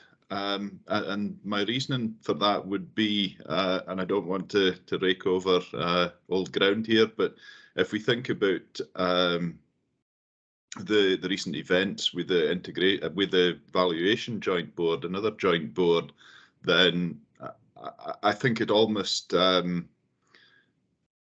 goes against whistleblowing if you're just meant to accept the decision and get on. I think if that had happened in the valuation joint board, then the serious failings there might never have come to light. So I think there are circumstances where you wouldn't want necessarily to prevent someone from disagreeing.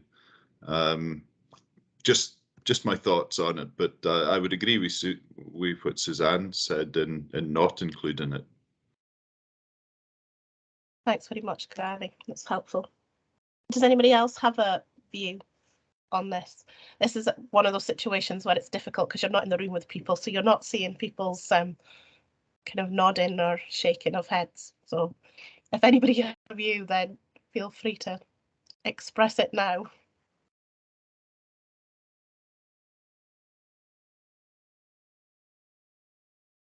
Lincoln. Thanks, Emma. I thought I'd better say something because we get struggling to get anything. I agree with what Suzanne and Gary say there. I think not including it would be the way to go. So that's my thanks. Thanks very much, Lincoln. Okay, does anybody have any other comments on any other area of it that they want to bring in at this point?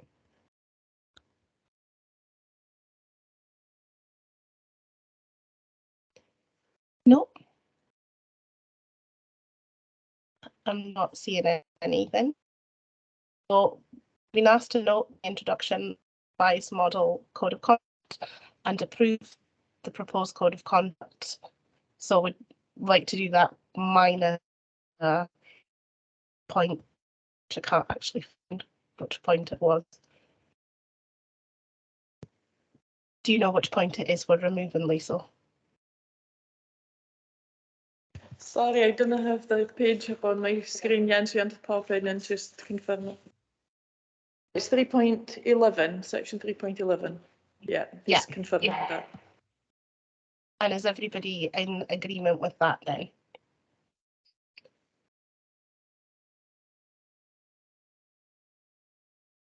If we could hear a seconder, well, a mover and a seconder, that would be good. Gary? Yeah, I can move.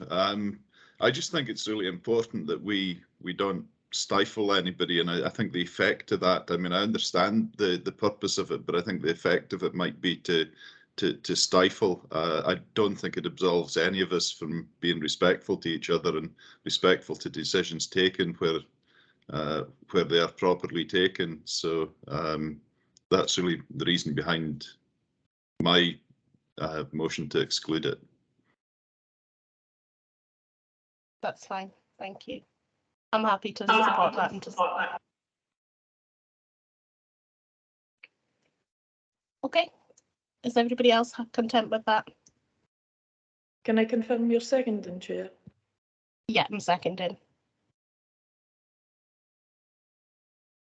Okay, so does that conclude agenda item 5?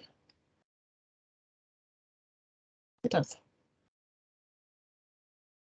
Okay, thank you very much. So that concludes the end of business for today, and not just for today, but also for this term of the IJB. And I just wanted to really quickly put on record my thanks to everybody who's been involved in the IJB in any area over the last 5 years. I'd like to thank everybody individually, but that's not going to be possible because we'll be here all day and I'm currently losing my voice. So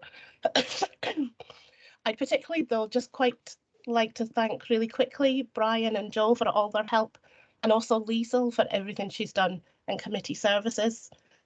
I think we underestimate the work that goes into making sure these meetings run smoothly, so thank you so much. And I'd also like to pass on my thanks to everyone who sits on the IJB and who gives up their time to contribute and give advice. I think everyone's got something to bring to the table and everyone's views have been so important. So thank you everyone for everything over the past 5 years. I think the last couple of years of IJB life have been challenging, quite clearly due to the pandemic and the need to focus on this as a priority. However, I think it's a real credit to everyone around this table, virtual and in person, that such excellent services have continued to be delivered day in and day out. I know it's not been an easy time, but the dedication that everyone has shown really highlights to me why we have such effective partnership, and it's clearly evidenced in the outcomes that we see. I do feel that the IJB has really progressed in the last 5 years and that partnership working will continue to grow. There's still plenty to do, and I'm confident the IJB will continue to focus on working collaboratively to ensure the best outcomes for the people in our communities. And it's been a real pleasure to play a small part in that for the last 5 years. So thank you all. And that concludes our business for today. No, it doesn't. Because I knew that if I raised my hand, your self-deprecating nature would not permit me to come in, Emma. But it would be absolutely amiss to end this without an acknowledgement of yourself. There's a season for everything and a time for every activity. And that activity, to pay credit and testament to you, is now. I personally think that you've demonstrated a dedicated and passionate, community-focused commitment to the IJB. Not only have you been very practical in your approach, but it's always been very respectful, considerate and compassionate. I think that you've probably had one of the hardest shifts at the helm that anybody could have envisaged over this last few years. and I feel that you've navigated the IJB through that troubled waters in a very competent manner and leave it in very rude health for the future. I think the biggest testament that I can give you, Emma, is that over the last few years that I've not only come to regard you as a valued colleague, but also come to regard you as a friend. And for that, I'm very grateful. I trust that I'll see you back in this chamber, potentially back in the IJB. Whether you do or not, just take the opportunity to thank you for your public service and to wish you every success in your future endeavours. Thanks, Emma. Thanks very much. Okay, right. I echo John's comments. Thank you. Thank you. Okay. Thanks very much. So that concludes our business for today. Thank you very much, everybody, and we'll hopefully see you all again at some point soon. Thanks. Thank you. Bye-bye. Bye-bye.